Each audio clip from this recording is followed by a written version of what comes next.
The most profitable products to sell online in 2021 that don't require a large investment.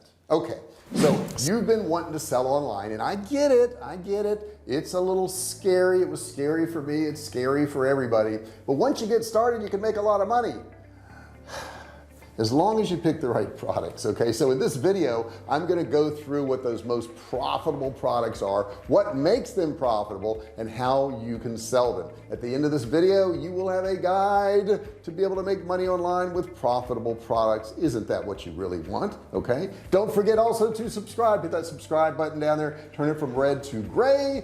You do it by clicking it. It's really easy, and give me a thumbs up if you don't mind. Don't forget, there's going to be a bell pop up. Click that bell, turn on all bell notifications so you're notified each and every single time I go live.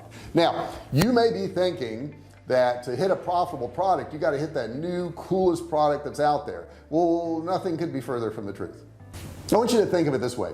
Some products have a huge profit margin. I mean, it's a great profit margin, but not too many of them are sold, so it's hard to make a lot of money. And then some of them have a really small profit margin, but people buy them like crazy, so you can make a lot of money. So it's not always about the profit margin. Ideally we'd like to have a high profit margin, but overall we want profit. What generates the majority of the profit for us? Now when you think of profit margins, I want you to think about the ability to sell. Now some products people are going to buy one of. If you're buying a blender for your kitchen, you're going to buy one of them. We sell survival food, and we sell beef, chicken, turkey, pork, ground beef. We have big cans, we have small cans, we have a freeze-dried dehydrated line. So I can actually sell multiples of those products. Maybe somebody wants 1 case of beef, but somebody else wants 10 cases of beef. So if you have a product where they can buy multiples of it, that can really increase your profit margins. The next thing that makes a product profitable is being in the right niche. Now for the past decade, going on 11 almost 12 years, I've been in the survival niche, and it's been a really good one for us. We've sold a lot of survival products, we've sold a lot of survival food because I hit a good niche. So you also want to look at good niches, and I have a video on this channel that has all the top niches. You'll want to go back and watch that. I'll link that below. But you want to make sure you have a niche that is going to afford that product to be able to sell too. The next thing I want you to think about as far as profitability is repeat purchases. Are you going to have repeat purchases? We sell survival food, and we do have repeat purchases. People use the food for storms or earthquakes or whatever happened in their area, and after a while it expires, so they have to replace it. So it's a repeat purchase thing. Is the product that you're going to sell a repeat purchase product?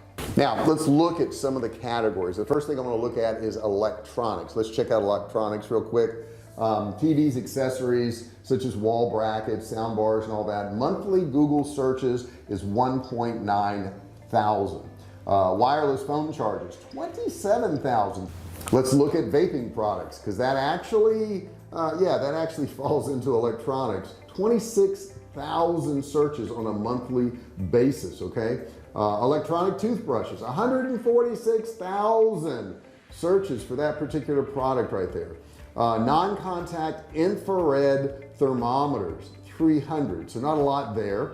Home IP security cameras, 700. Video games, buy video games, 1.5 thousand. Now we move into clothes and accessories. Okay, clothes and accessories. Socks, cool socks, we got 9.8 thousand people are searching that. Shoes, we have 1 million searches for shoes. Jewelry, buy jewelry, 500. Women's clothes, boutique, including accessories, many specific searches. Generic term not really used. Shapewear, 104,000. Why exercise, right? Just buy you some shapewear. Let's move into food here. Vegan food, 64,000. Healthy snacks, 273,000. And I think it's kind of funny, because if you want to be healthy you probably shouldn't be snacking anyhow. You should just probably be eating normal meals, but you know, there's a lot of difference in that. Somebody's going to yell at me in the comments, I'm sure. Next thing, miscellaneous. We've got pet care supplies. An example would be pet clothes, 2.8 thousand. Home office equipment, 300. Office equipment itself is 19,000. Beauty products, 23,000. Outdoor furniture and accessories, 247,000. kids toys, which are highly regulated in the UK, 48,000. Reusable packaging, 700. Now the question is, can you make a living off selling products online? I don't know why this is a question. I have no idea why this is a question, because you know and I know there's people that do it every single day. I do it every single day. I sell stuff online and I make a living, and I've been doing it for over a decade now. Over a decade. You know, when I sit back and I kind of think about that number, that's pretty astonishing, you know, that's going on. But I just want to let you know, yes, you can do it. It can be a side hustle for you if you put a little effort into it. It can be an entire business for you if you want to put a lot of effort into it. It can make you a multimillionaire if you want to really go full force into this particular area. But you certainly can make a living off selling products online. Now there's a lot of reasons why people want to sell online. What I think is one of the biggest reasons is they want to be able to control their time more. And while that's true with me, I can control my time more. I do work a lot. I work many weeks, 7 days a week, and that doesn't mean I work 12 hours a day or 14 hours a day every single day, 7 days a week. It doesn't mean that at all.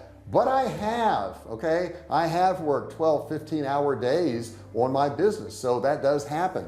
If you're not willing to put in the hours to grow your online business, you probably won't do very well. So if one of your motivations is to not work hardly any hours and make a lot of money, this is not the business for you. This is not the business for you, because it won't happen. There's too many people out there willing to put forth the effort and the time and the energy to make money online, that for you to come along and think I can work 2 or 3 hours a week and I can make a great living, it's just pretty much not going to happen. Are there some people that do that on down the road once they built their business? Sure. I just got over the illness, and I'm still working on getting my energy level back, but I can tell you for a month I didn't do hardly any work at all, and yet I still had a really good income because I had set up my business that way. I had set it up to where it was going to keep generating money no matter how I felt, no matter what I did, no matter what effort I put into it.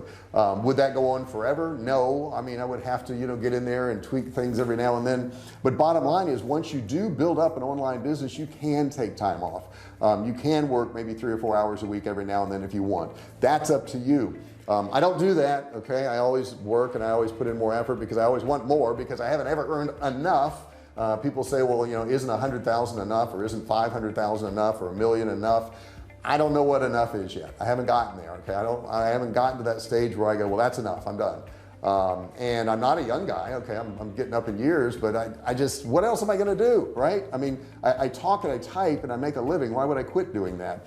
Some people say, well, if you retire, you can travel the world and do what you want. I'm like, I can travel and do what I want now and travel the world and do all those things. So the only difference is, if I quit doing my businesses, I wouldn't have an income.